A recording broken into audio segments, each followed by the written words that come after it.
Bonjour à toutes, bonjour à tous. Aujourd'hui, je suis très contente car je commence le premier post d'une série qui sera consacrée à ce que j'ai appris pendant le festival iBlush. J'ai eu la chance d'avoir un stand durant le festival et donc d'assister aux différentes conférences.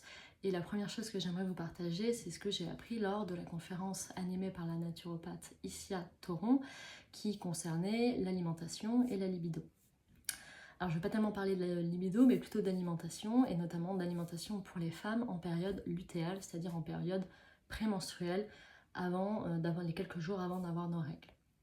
Pendant cette période, il y a le taux d'œstrogène qui diminue, celui de progestérone qui augmente, et d'où cette fatigue que l'on peut ressentir.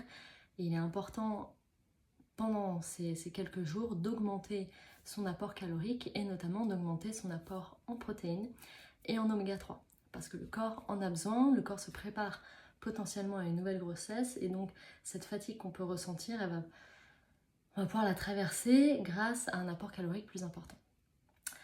Alors qu'est-ce que ça veut dire un apport calorique plus important et notamment en protéines? Ça veut dire qu'au matin, il faut prendre pendant le petit déjeuner environ 20 grammes de protéines. Alors 20 grammes de protéines, à quoi est-ce que ça correspond? Bonne question. Il faut savoir que 6 grammes de protéines, c'est un œuf. Un œuf égale 6 grammes, il vous faut 20 grammes au petit déjeuner. Ça vous donne déjà une bonne idée.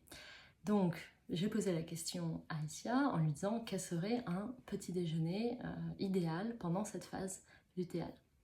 Alors, la réponse, 2 œufs, un demi-avocat, un morceau de fromage style comté, un fruit pas très sucré, par exemple un kiwi, et 2 tartines de pain avec du beurre clarifié.